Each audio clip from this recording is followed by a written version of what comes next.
Okay, hello CSL. This is John, aka MPlep7, coming to you for another year for our lottery presentations. This is the live lottery presentation.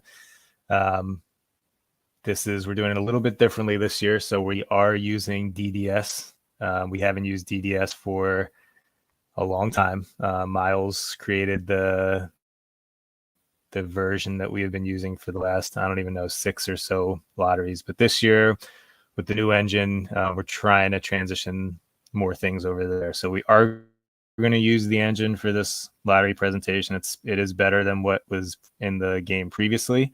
So we thought that now would be a good time to unveil this, and it is less work overall. So we are going to go through with the lottery now, and another change for this year is TJ's been at, he was at Disney World over the holidays and high on all kinds of Magic Kingdom dust. So TJ's not joining the broadcast, unfortunately. This is the only thing he's good for throughout the entire year. So he's definitely not good at managing the Thunder, but so we'll hear about this. But yeah, so it's just going to be me, unfortunately, for all of you, but we're going to go through the lottery. Should be pretty quick, but we'll see how it goes. So I posted the lottery odds maybe 15 minutes ago or so, but you could see them on the screen now. So just going through really quickly. So Portland, Cleveland, and Atlanta all have the same odds as the top three picks at 14%. Then you have Orlando, Los Angeles, you have the Clippers, the Wizards, Spurs, Pelicans kind of walking through there. And then once we get into picks 8, you have Atlanta owning the Raptors pick. There's no protections on that pick, so that's going to Atlanta, whether it lands number 1 or whether it falls back. Phoenix also gave their pick to Orlando, again, unprotected. Dallas gave their pick to San Antonio, unprotected. Chicago gave their pick to Miami, unprotected, which I don't know why teams still keep doing this, but they never learn. And then you have Indiana going to Washington. That one is top 10 protected. So if that pick does move up, will retain their pick. So that's the order right now. And without further ado, we can get right into it. So here we go. Kyrus hopes everyone loses, as do I. As long as there's no Detroit pick, then everyone should lose. But all right, so with the 14th pick, and that definitely looks just like TJ. This is my TJ lookalike right here. But the 14th pick in the 2029 CSL draft will belong to Washington. So this is the Pacers pick. So, you have the Washington logo here. So this is the Pacers pick. That's going to stay where it is at 14. So this is going to go to Washington. So Gary's going to have this pick at his disposal, in addition to his pick that's slated at the 6th best odds right now. So, I look, Washington had this in a rut recently. It's been a while since they've seen success, but they have a ton of young talent. And you kind of look at it all right there. So they've had top picks, I feel like, for the past, 4 drafts. I feel like they've had a top 3 pick at least and a couple number 1 overall picks. So they definitely have a lot of talent with Anthony Edwards. McLaughlin's obviously a scoring beast. Wheeler Bob, this was a pickup during the season. He's a defensive piece, which I think is really nice to have. They have Terry Rozier. I didn't even know that Rozier was on the team. They have Isaiah Stewart, who I really like a lot. Robert Williams, who I'm a big fan of. They have a lot of good talent in terms of who's going to be a free agent. They have Aaron Wiggins. They have Rozier, who I'm assuming they're going to decline this team option on. Samanik, who has potential but hasn't really developed much. And then they have Killian Tilly, who they lose to restricted free agency. So I guess they can bring him back. So they're not really losing much here. They're going to have cap space.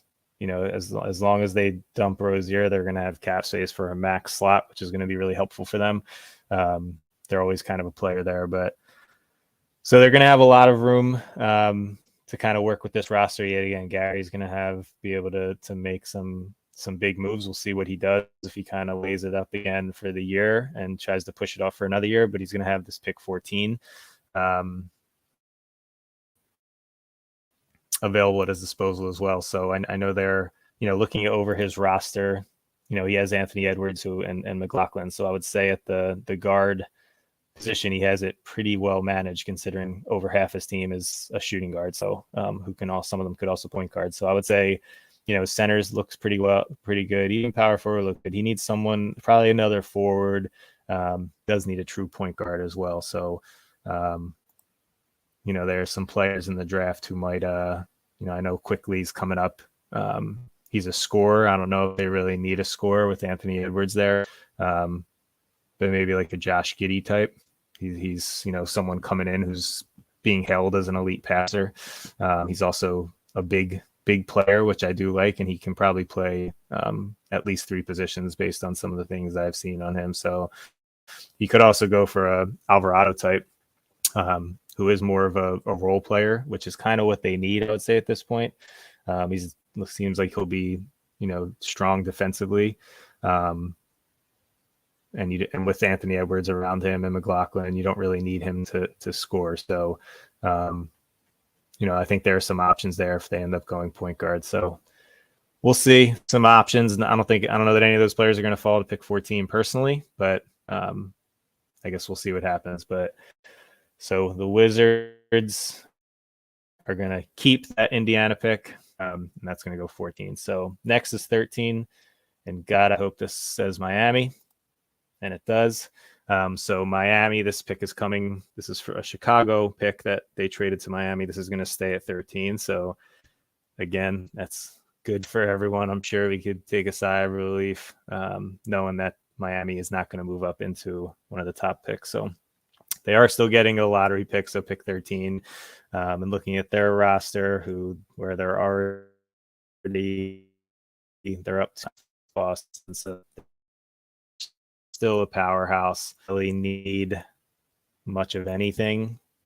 I wouldn't be surprised if Silo trades this pick for a future pick that's going to end up probably like a top 5 pick. That seems to him be his MO. But kind of looking through his team. He's got point guard. He uses Jabari Bird a lot at point guard. He has Dennis Smith, Tony Carr. So he kind of has players that are versatile. He does have a good bit coming off the book, though. So he has, Dennis Smith coming off, Tony Carr, Ben Simmons. So it's going to be, he actually has a lot. There's a lot that Miami's going to have coming off. So it's going to be interesting. I could see him letting go someone like a Josh Smith. 14 million seems like a lot to pay a guy like him. I could see him trying to trade Kuzma. I think he's been trying to trade him actively all year. So I could see him making a move, especially as he's seeing that he can advance pretty far without him. Simmons he'll obviously bring back, but anyone else I think is pretty much up for grabs outside of Jabari Bird and Ben Simmons. And I think he's going to try to move others. So this is actually going to be a pretty interesting offseason for Miami, but they do have pick 13 now to add to it. And again, like I said, I think it's going to be a situation where they probably look to punt to a future year and try to get a better asset by taking a risk team that, might not do as well next year. So, but, depending on how their off season goes, they could go anywhere from point guard, shooting guard. I think they're pretty well that they could hold on their forward position. They could go center again. But I know they did just take seeing on the last year's draft in the first round. So they have some solid pieces as always, but a lot of this year is going to be depending on the decisions that they make with their roster. So we'll see.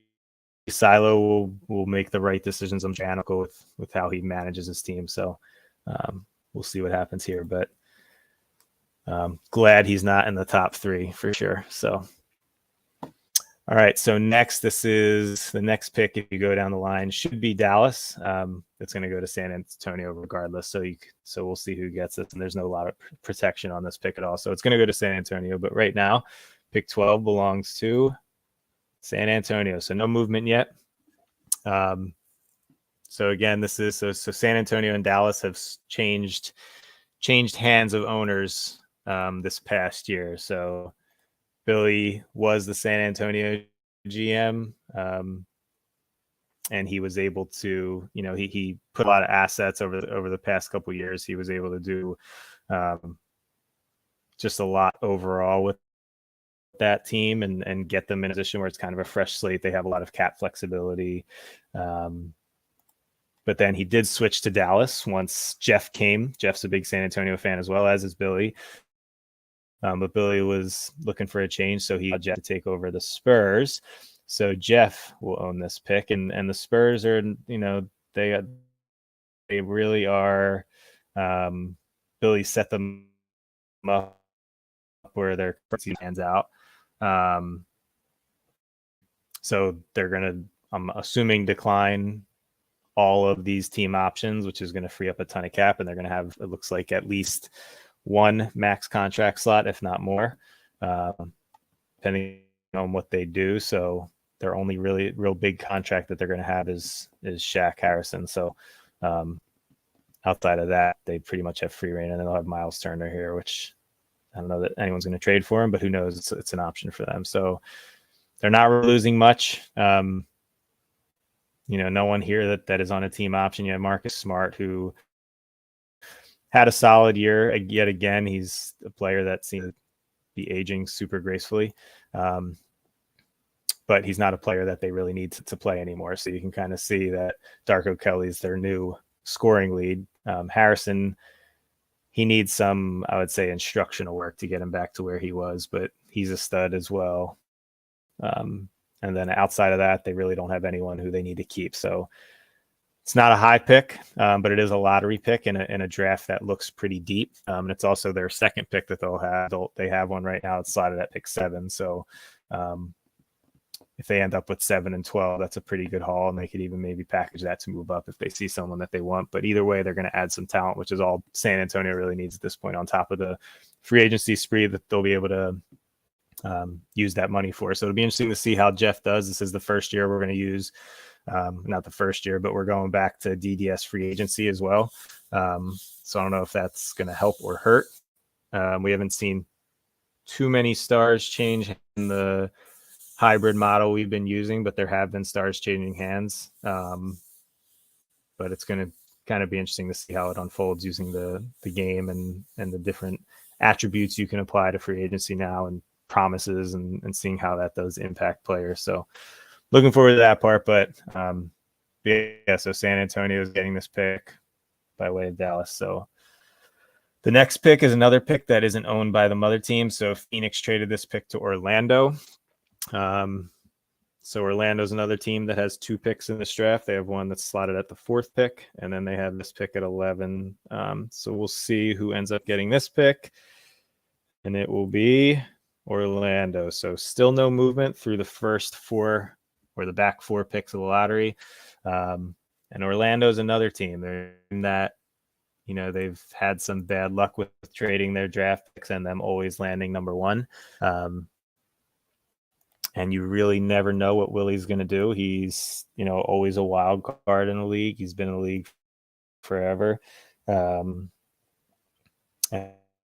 Orlando's been a team that has had, since Paul George was there, they've kind of been one of the bottom teams since then. So it's interesting. It's reminds me of my Miami Dolphins, who for the past 20 years have only made the playoffs twice, where it seems it's harder to do that than to actually somehow luck your way in. But the Magic have somehow been able to not make the playoffs, consistently for quite a bit of time. And I think they finally have some pieces that they can build around. They have LaMelo, who I think is a stud. He's a player I'd love to have on my team. Ja really had a resurgence in the engine switch. He wasn't too valuable. Definitely did not deserve this contract. But I know Tim, felt the need to do that, and that was a sign and trade regardless. So, he got a huge contract, and he did have a pretty decent year once he did finally make that transition. So I think, that I don't know if it's still warrants that contract, but it makes you feel better that he's able to score and score at a pretty good clip. But they do have solid players. You have players like Bam here, who's a good center. Embiid had a resurgence in this engine. Andrew Wiggins is a free agent, so it'll be interesting to see what Willie does there. But they have Ball, Kuminga, who got a +10. And then they have some role players that aren't really super important. So, looking at the team, they really need, again, they're a team that just needs talent overall. I'm assuming they're going to decline this team option. Again, I don't know what they're going to do with Wiggins, but depending on what they do, they should have a max slot. So I would probably hold off on re-signing Wiggins if I were them personally, and probably just let him walk. But we'll see. He's still a good scorer and solid defender. So valuable more so probably to a contender than a team like Orlando at this point. But if I'm Orlando, I'm probably looking at maybe a power forward, maybe even a kind of a wing type player potentially as well, even though they're pretty strong there with Kuminga, Morant, Ball, but they could always add some depth there. That's probably, I'm looking in that forward position in that wing if I'm them. Center, they do with Embiid, but they have Adebayo, who's a very serviceable, good starter in the league. So they have a lot of options. Another kind of great team. It's good that they have another pick coming up as well to kind of see where that lands. But again, you never know with Willie. He's probably going to look to trade at least one of these picks based on last year, him having a couple of picks and looking to move one. So he might look to punt one to a future year as well. But we'll see what they do. So, all right, in pick 10 right now, slated to the Thunder with a 3% chance to move up in the lotto. So we'll see if there's any movement here. Unbelievable. So lucky. So the Thunder's luck continues. So this is the first jump we've seen. So we'll see where that lands. But that means that this Toronto Raptors pick, which is actually conveying to Atlanta, falls back to 10. So Atlanta's a team, Andres is kind of went from being a contender every year to hitting the reset button. So they're in an interesting transitional phase right now where it's, asset collection more than anything. And they have I would say some solid pieces. I don't know that there's anyone on the team that is, we're definitely going to keep. I know Okoro was their top pick last year. More defensively oriented than anything else, not going to score. So I would say it's going to be interesting to kind of see that they can really do whatever they want here, in my opinion. So some contracts here that kind of impact them, having Corey Joseph on. Kobe White was an interesting pickup. I'm not a huge Kobe White fan, although he is definitely a solid player. Corey Joseph, that's kind of how they got this pick, was taken on Corey Joseph. So, I guess it's worth the pick if you just kind of lose that max. You're kind of wavering back and forth. Do you want the cap space or do you want this pick? So it was a chance at a top pick. It lands at 10 overall. So that they kind of have some options here. It's another blank slate team where it's going to take a couple years, I would say, until being where they were. They have, TJ Leaf is going to score on a team like this, but he's not the type of player. He's not really a starter, in my opinion. Corey Joseph, he's going to fade. Kobe White, again, he's a solid fifth starter, I would say. Not worth his contract, in my opinion. Isaac Okoro, I think he's definitely a starter in the league. He's a rookie, so he has some room to grow. Outside of that, I would say all these guys are bench players at best. They are role players, nothing more than that. So Atlanta has a way to go. Andre has, a pretty big job cut out for him, but he's another team that has two picks. He has this pick, which unfortunately falls back to 1 to 10.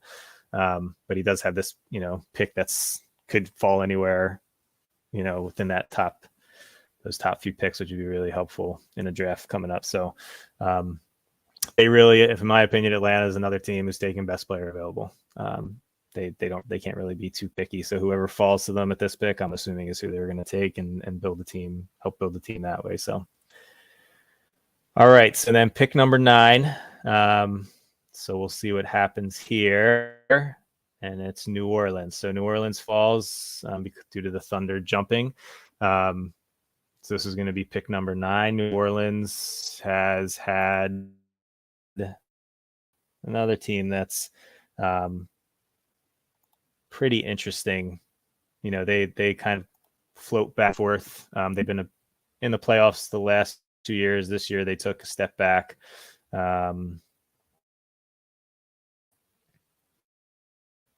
But they're a team that I would say is a couple pieces here and there to really get them, elevate them to the point where they are back to being in the playoffs. I don't know that they're like a contender, I would say, for a championship, but looking at their contracts, they're going to have a good bit coming off. So they have Inglis's big contract coming off. They have Markkanen, who I'm assuming they're going to try to bring back, but we'll see. They have Mo Bamba, who's still pretty young in the league. It'll be interesting to see what he fetches in the open market now that he's not a restricted free agent. So, some unrestricted free agents moving to the engine running free agency might help them because they have so many free agents. So I don't know. We'll have to see what ends up happening here.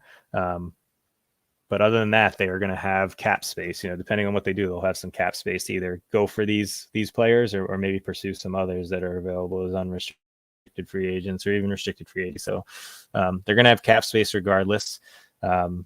It's they have some key pieces, but I would say nothing that's untradeable. In my really good last couple of years, he's made a career resurgence, but I know that the engine switch was a little difficult for him, and he needs some instructional changes. Markkanen, big men seem to transition pretty well to the new change. So Bamba played pretty in line with how he normally played in the previous engine. And Laurie, was still a dominant big man. So, and then you had Fultz who played pretty well in the engine switch as well. So, they have some, I would say, the forward wing position. They could probably use an upgrade there. You have Cam Reddish, who was a highly touted prospect coming out and was drafted pretty high. But, we'll see. He still has to kind of prove what he is in the league. You have Nasir Little, who, again, I think he needs some instructional changes to get back to where he was. But if he does get back to where he was, then he's definitely a starter in the league. But yeah, it's going to be kind of interesting. I think if I'm them, I'm also taking best player available, to be honest. But if there's a top wing forward type player there, then that might kind of, push you there, even if they aren't the best player available, just because of potential fit. So I think they have, definitely some options for what they can do, but I think offensively they need some help for a Markkanen type player, and defensively I would say they definitely need some. Little as their defensive stopper. Inglis is obviously strong defensively as well, but maybe some more post defense, even though Bamba should be that. But they're giving up 102 points per game and only scoring just below 100 points per game. So it'll be interesting to see what New Orleans does, see if they could take that leap back into the playoff based on being out this year. So we'll see. Should be an interesting offseason. They're a team that has a lot up in the air. They could have a good number of cap space, and they have this pick on top of it. So some options for sure for Marcus. So then moving to pick 8. So San Antonio could fall back here, but we'll see. So Washington. So the Spurs are going to be jumping. And Gary, unfortunately, for the first time, and I can't even recall, is not going to have one of the top picks. So Washington falls to pick 8. So that's a 2-spot drop for Washington, which is pretty painful. They do have picks. So they'll have pick 8 and pick 14. But that does have to sting a little bit. But they have had some lot of luck. So this is the DDS gods, paying it back.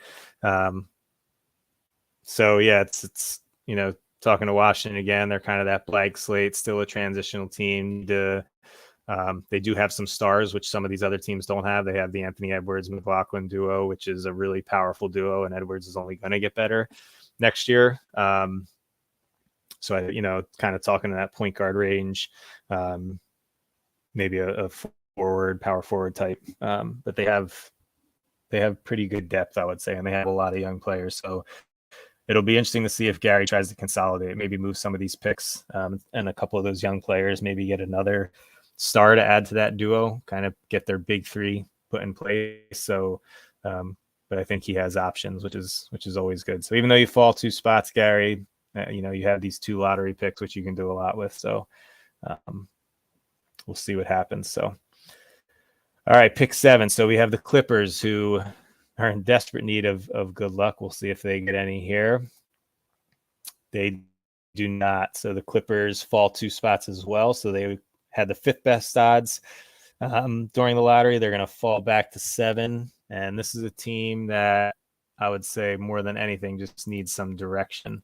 They've kind of been, I think they've been GM-less the whole year. They had a GM who had a sip of coffee and then left. So out. But so they really just need some direction, because I do think they have talent on the team.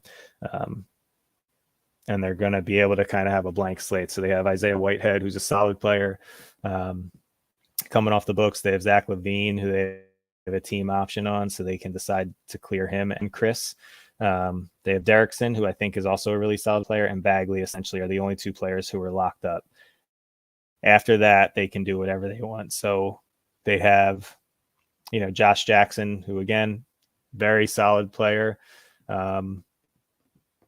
good offensively and defensively, not necessarily a star, but definitely a starter. They have Cousins, who, what did he even do this year? Yes.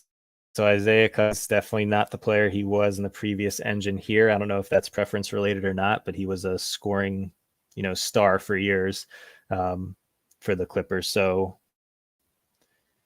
it'll be interesting to see if he can come back to what he was, if someone's willing to pay for him to, to kind of bet on that. But they had Marvin Bagley should be scoring more than this. He's one of my favorite players in the league, and I would love to be able to get him on the team. But yeah, so they have some decent players, but they're a team I would say that, again, just really needs talent. They need direction more than anything. They're still a pretty young team. They, outside of LaVine, everyone and Azili, who are 2 players I probably look to get rid of. They're all under 30. So, Bagley's 25, Derrickson's 26. They have Josh Jackson, who's coming off, a big contract that will be 27. So 28 will be next year. Even Cousins at 30, he still has a few good years left. So he's going to be, I think they have options. Whoever comes in and makes some moves for this team, they're going to have a lot of cap space, which is great for them, but they need some direction overall and someone to really take the reins and bring them back, bring some pride back to that franchise. So we'll see what happens there. But another team that kind of is almost like a blank slate, but they have some stars in place already, which is helpful for any GM coming in. So, all right, so here we go, pick 6. So this is the Magic. So another 2-pick drop here. So the Magic, we talked about Willie's going to have his hands full this offseason. He's going to have pick 6, and he's going to have pick 11. So that might be exactly like he had last year, I feel like, but I'd have to go back and check. But so 6 and 11, essentially, I could see him trading one of these picks. He's another GM who might consider trading both of these and trying to get, another star on this team to help LaMelo, and maybe even Kuminga. He's been looking to move him. So Willie has some options. Not ideal. You always want to have that fall into that top pick, especially as a top 4 pick. I'd say if you fall in that top 4 range, you're in pretty good shape, especially in this draft. There seems to be some really good players up at the top. But it does seem to be pretty deep compared to some other drafts. So I'm interested to see what kind of happens. And once the draft is underway, I start to see some of these players but I would say it definitely looks like a deeper draft than we've seen, and maybe some strong prospects at the top. So interested to see how that falls out, but definitely not, Willie happy about seeing drop in his pick. So unfortunate, but we will move on. So pick 5 is going to belong to Portland, and that hurts.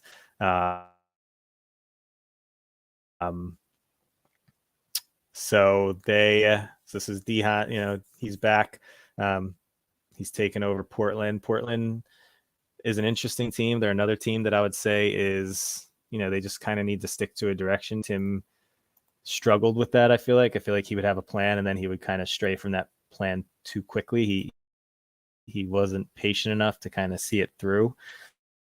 I think that, his team, Portland, Los Angeles, every team that he's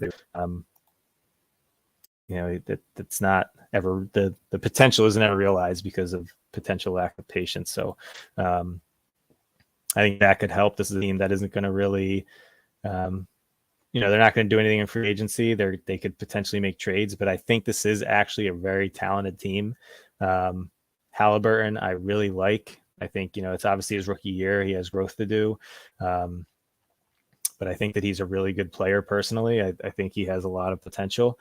You have Diallo, and he's obviously a solid scorer. You have Barutis, who's, again, should be scoring more than this. He's a beast. Teodosic, he's getting older, still a scorer. Cameron Oliver plays way above his ratings every year. He continued to do that this year, but I mean, they have Franz Wagner, who's I think has really solid potential, even potentially a 5th starter. So I'm surprised he didn't get more time as opposed to Jordan Mickey. I don't see any value in starting Mickey for the year. I'd much rather give a young player, especially if you're going to win 17 games. But you have Jalen Horde. So they actually have a lot of talent. So even though, it hurts to drop from 1 to 5, I think there's still a good player you're going to get at 5. But I do think that it's, they have talent, they have the building blocks there.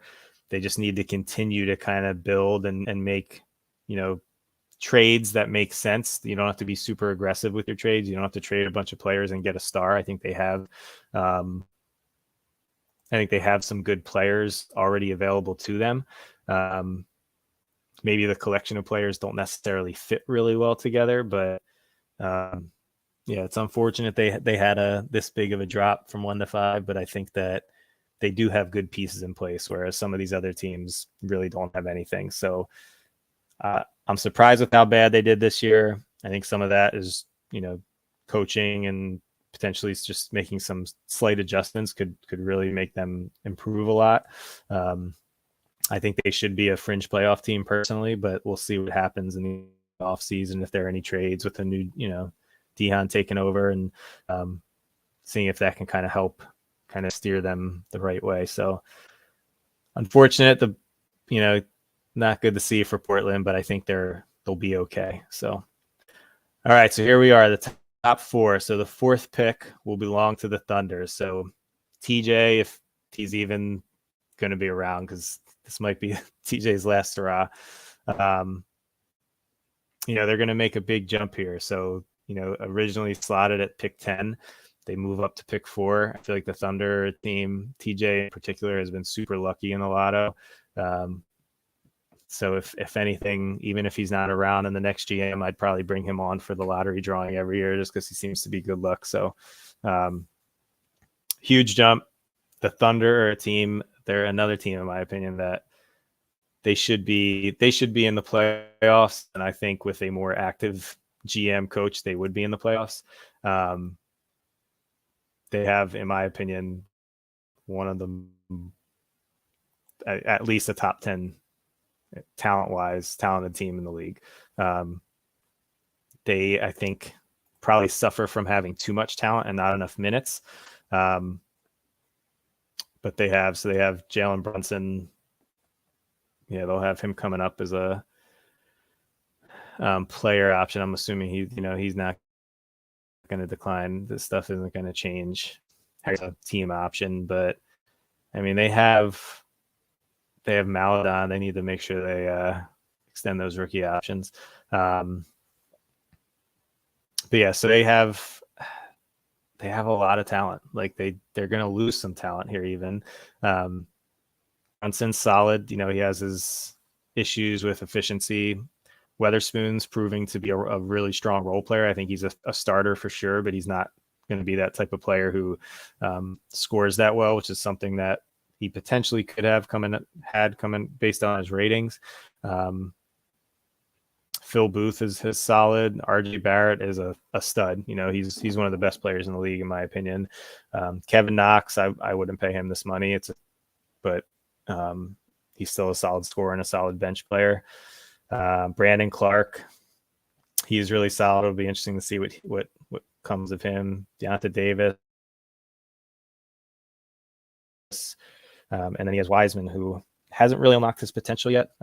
It's kind of interesting to see this case of James Wiseman.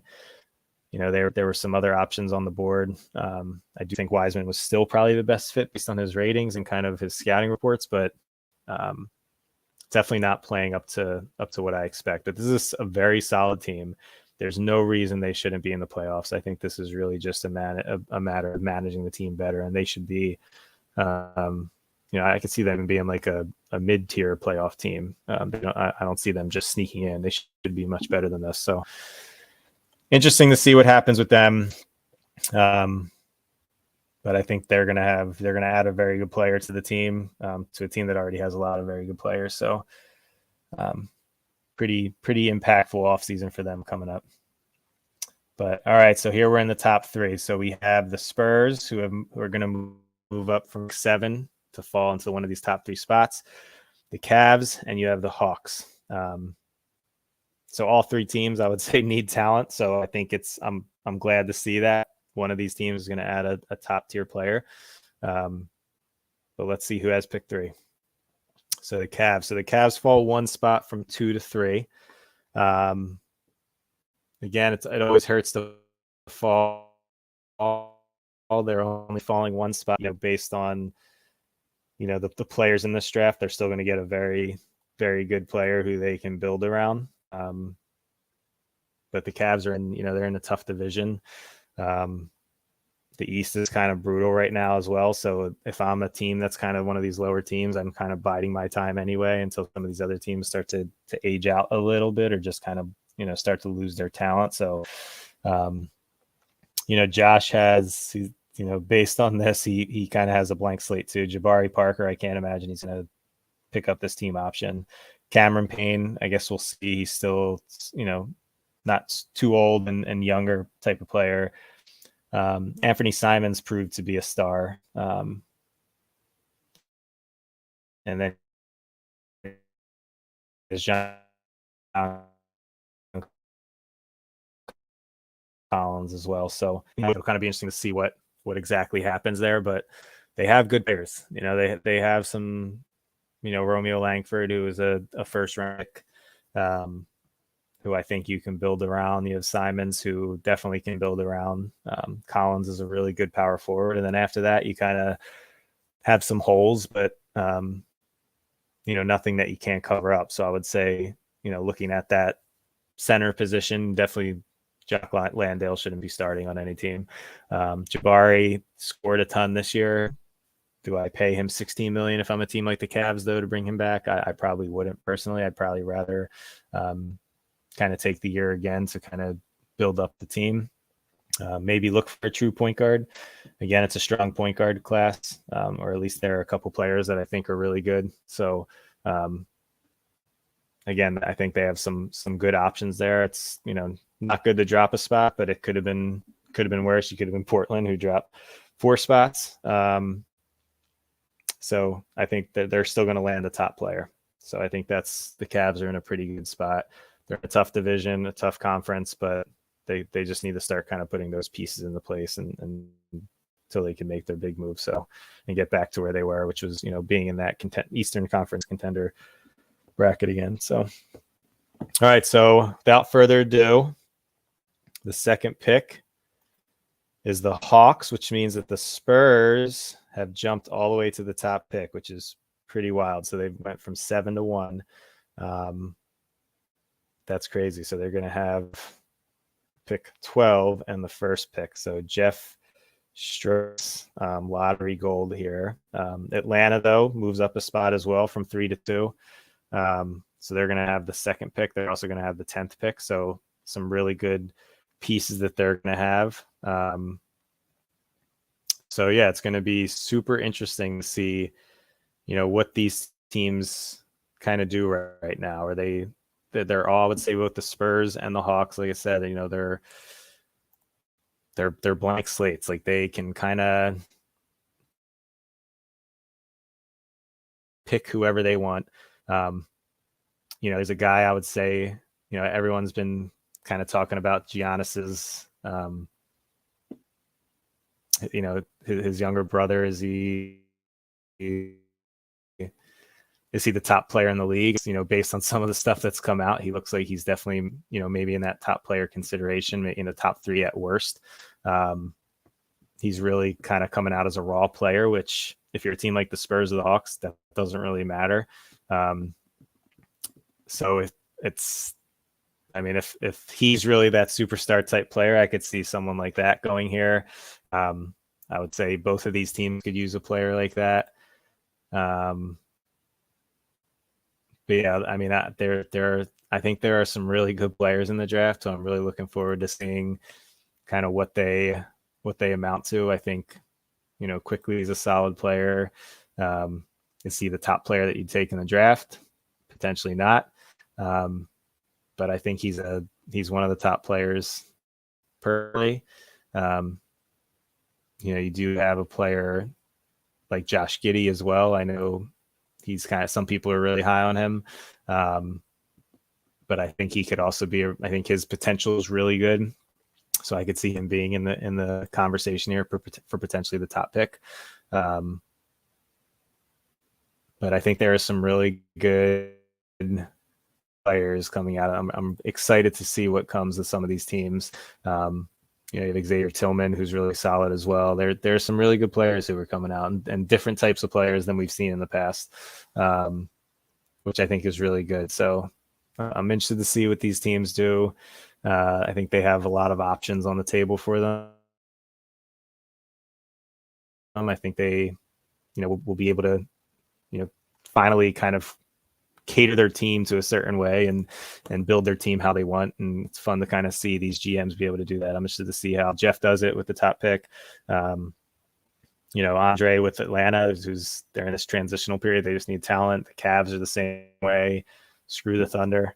But yeah, I think this is going to be a critical offseason for a lot of these teams, and it'll be interesting to see how a lot of it falls out here. So, but congratulations to the Spurs, congratulations to the Hawks as well, and even the Cavs for the Cavs and Hawks staying in the top 3. I think is huge. You could have been the Blazers or the Magic, and kind of taking that, and even the Clippers who took kind of a big dive. So, congratulations to the top 3 for sure. Congrats to the Spurs for jumping from 7-1. Using DDS wasn't too bad. So I think that's pretty good to see that it was successful. But yeah, really looking forward to this offseason. Looking forward to the draft thing. I always like seeing all the new players come out. But congratulations to everyone, and good luck the rest of the playoffs. It seems like it's going to be a pretty tough battle in the conference finals. Like I said, I wouldn't be surprised if both games go to 7 with how all 4 teams are doing, but I'm slightly partial to the Nuggets since they haven't won a championship yet. It would be good to see a new team, especially Brett on his last year. It'd be pretty cool to go out with a win. So, but good luck to all the playoff teams. Congrats to all the lottery winners, and I will see you next time. Bye, everyone.